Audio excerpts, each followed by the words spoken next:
Hello all, and welcome to another video, or welcome to a video, or welcome back. Whatever they say, whatever most people say.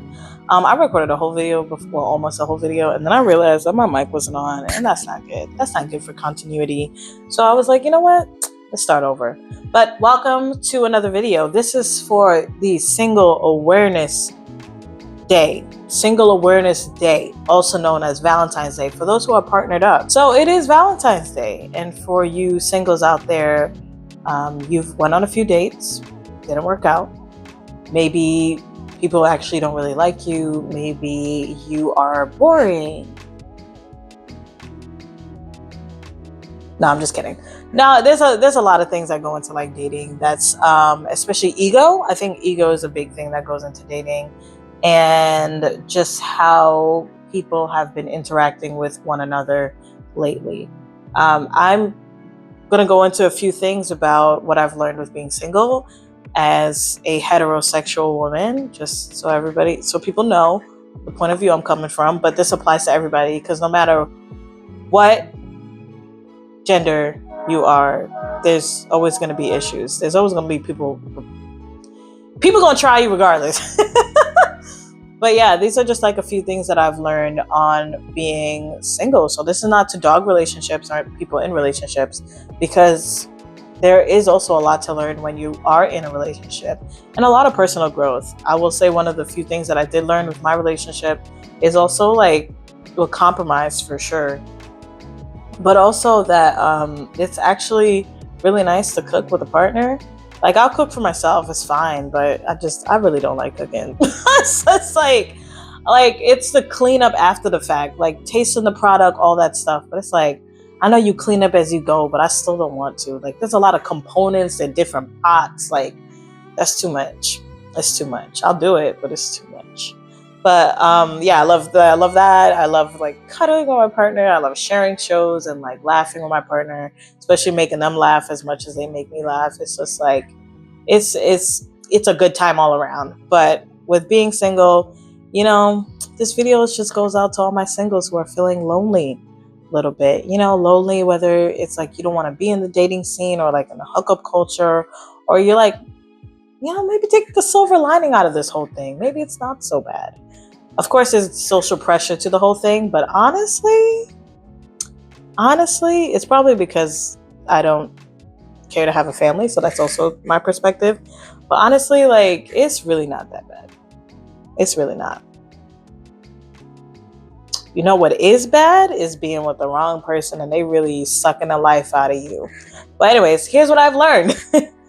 Here's what I've learned while being single for about 5 years now. Like I said, this is coming from somebody who could care less to have a family. Not saying that I wouldn't choose to have one in the future, but it's not really a goal of mine. So number one, I really don't want to date. I really don't want to. I really don't care to. I tried dating after my breakup because he was dating, which is, the integrity on that alone is terrible. And I realized that I healed through solitude. I don't know if it's everybody. Maybe for him, it's in order to get over somebody, you got to get under somebody. But I healed through solitude. It was rough. I was crying every day for almost a year or two. It is what it is. But yeah, I realized that I don't want to date. Also, I don't want to get somebody caught up or like thinking that it's going to go somewhere, but it's really not, because I just needed a distraction. I think that that's not cool. And I think a lot of times people just are dating because they're bored. People are dating because they're bored and they need a distraction. And that's not good intention to go into dating.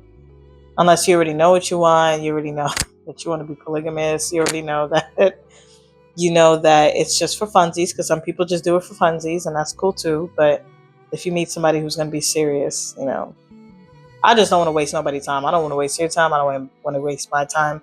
And I realize that. So that's why I'm also not dating. I'm only going on dates with people that I actually find that I'm interested in. If I'm actually not interested in, then I'm not going on a date. Like, why am I wasting your time? I don't want to waste my time. That's like an extra 2-3 hours that I could spend doing something else, or just staying at home,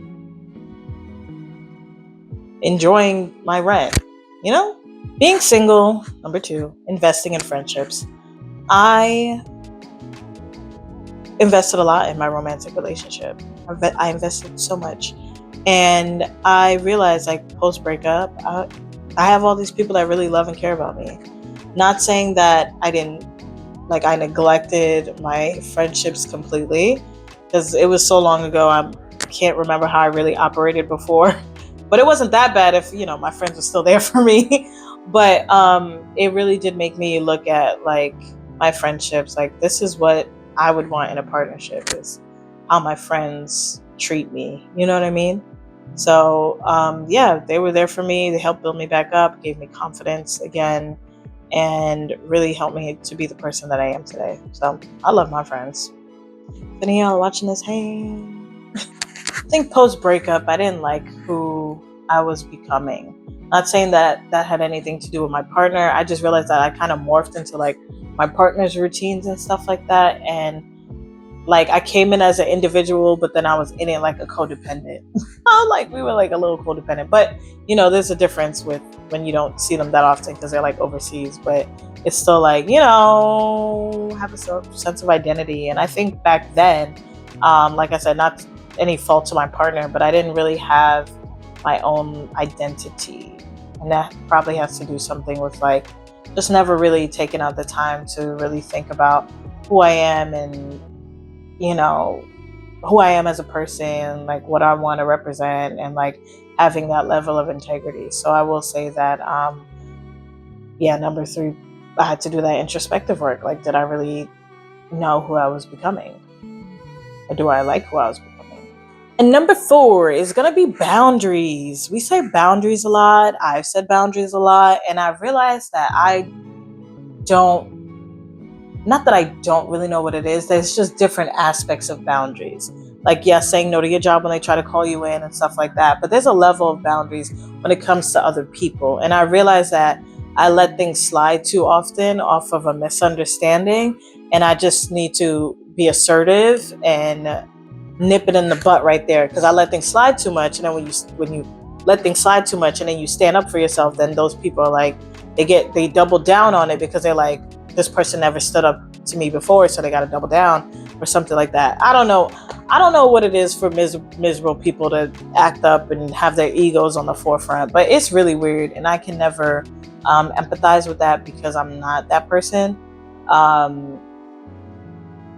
So it's just like but the boundaries is the level of assertiveness and, like, nipping it in the bud early, so it doesn't have to escalate to anything like that. And that's, like, something that it's been a repeated lesson for me in the past month. So having to, like, lock in and, like, stop playing about myself in that kind of sense, that's just something that that annoys me, because I'm like, it is your fault for letting it slide that much, but I didn't think it was going to turn into a snowball. But I guess here we are, right? Now somebody got to get popped. I'm kidding. Even though I really do want to punch them. Number 5 on being single. Some cool things that I learned is, being celibate and taking hunching off the table. Like, taking hunching off the table as a hetero woman, you will see how these men really move. Like, you will actually see how these men really move. Like, one guy, I was like, no, I'm just taking my time. He got silent and got quiet, and, like, you know what I mean? Because now at this point in my life, I'm going to sit back and I'm going to observe. I'm not going to rush into anything, because it's nice here. It's nice here. It's quiet. I'm by myself. It's a beautiful thing. And for me to take that off the table, it just seems like mofos get a little mad. And I honestly do not care, because you can find somebody else to do it, because it's just not going to be me. It's just not going to be me. So I'm not, and this is not any religious reason or anything like that. It's peaceful. And I don't want to be touched by the spirit of confusion, because that's what a lot of things happen. Just a spirit of confusion. Like, mofos getting mad at you, or, like, feel offended that you don't want to hunch with them. But then if you hunch with them too soon, then they're going to be mad at you. They're not mad at you, but they're going to think, like, oh, there must be another guy because I got it easy. So basically you're out here for the streets. And they're always, well, at least insecure men, I think, I don't know, always are thinking about another man who may or may not be in the room. But that's just my point of view. Either way, celibacy, which moves into 6, is vetting. I realized that I need to vet my romantic partners like I vet my friendships, because I do not play about my friendships. If I get a whiff of somebody moving funny, we're not even gonna talk about it. I'm moving on. Well, when I say that, I mean like somebody who's an acquaintance moving into friendship territory. Like before that friendship territory, like if I spot something I don't like, I'm not dealing with it. Like obviously I'll say something in terms of like, why would you say that, or something like that. But for the most part, I'm not gonna reach out and hang out with you, because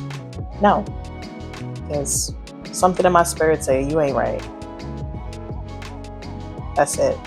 So that's how I'm gonna be vetting partnerships. It's not gonna just be like, oh, we're like 3 months and we're already in there. Oh my God, we're great. It's like, no, you go wait. I'm gonna watch you, and I'm gonna see if the mask falls off. Usually after 3 to 6 months, that's when mofos like masks drop off. I've been observing. It's 3 to 6 months and they masks fall off, and I'm like, oh, okay, so I'm good then. We're good. But yeah, I think I said this with 1 is that 7. If I'm not really interested, I'm not really going to date, because I don't want to waste your time. You don't want to waste my time. Money, this economy, just not do it. Just don't do it. Also, 8 feels good and empowering to know. Love how I just throw the numbers in there. It feels good and empowering to know that your body is really yours. Your body's really yours, that mofos may try it, but you're not gonna buy it, because there's a level of empowerment to be like, sometimes you just flirt, but you're like, nothing crazy. And then you're like, I'm gonna go home. Today was fun though. I'm gonna go home. It's gonna be nice, quiet, with this rent that I paid. A win's a win. Another thing that I learned is like, take it personal, but not too personal. Because, it's really not about you, it's about them. Now, when I say take it personal, but not too personal, like, it goes back to the boundaries and the assertiveness. It really is them, okay? So don't take that personal. That's how they externalize things. But do take it personal so you can set those boundaries and be assertive, okay? And last and final lesson, would you date you? Are you your ideal partner? Would you really date you? Like, are you looking at the ROI? Because now I'm 32 now. I'm 32. So we got to ask the serious question. What's your personal debt looking like? Like, what's the ROI? Like, how's your health and fitness? Are you getting that in check? Are you on top of your freaking doctor's appointments? Like, do you have any kids? Dating. This is dating part. But like, there's just a lot of things. Like, are you guys aligned? Or do you have investments? Like, are you responsible? Let me start that over. So the real question is, are you your ideal partner? Like, really think about it.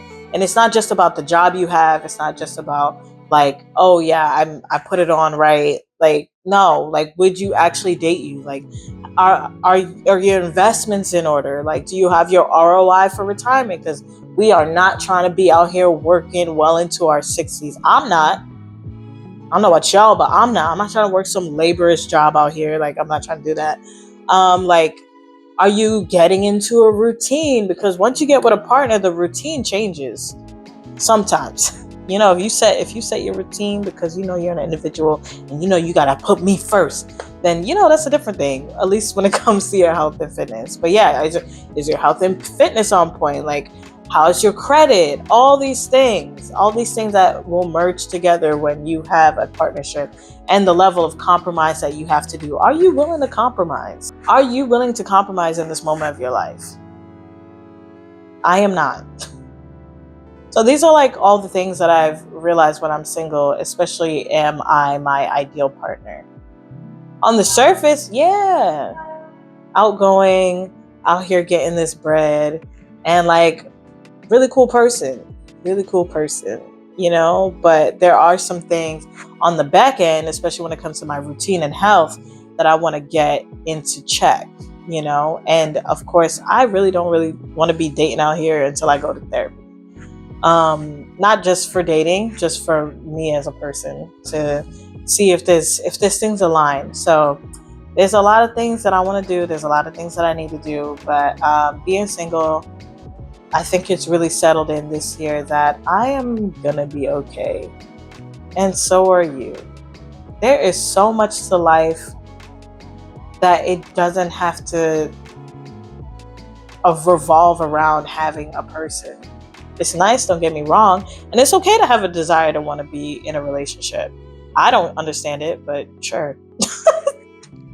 I only understand it when I'm ovulating, but other than that, I'm just like, I mean, why you really want to invite somebody else into your, that's a lot. I do miss having a crush on somebody. That it is nice when you have a crush a little bit, but it is what it is.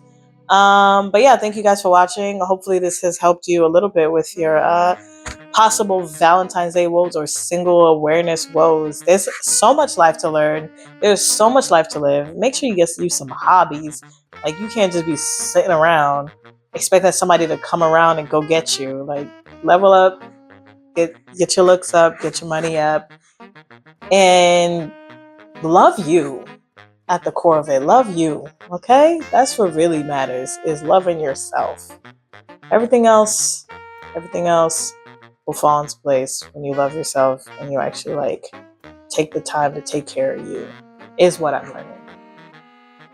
Anyways, if any of this resonated with you, like, say what's up, say hi, say what you learned in your singleness, or if you're in a relationship, say what you learned in a relationship. Like, we want to hear everybody's story, because it's great on both sides. Okay, when you're with the right person, it's great with both sides, and the right person being you is also great. Okay, so happy Valentine's Day.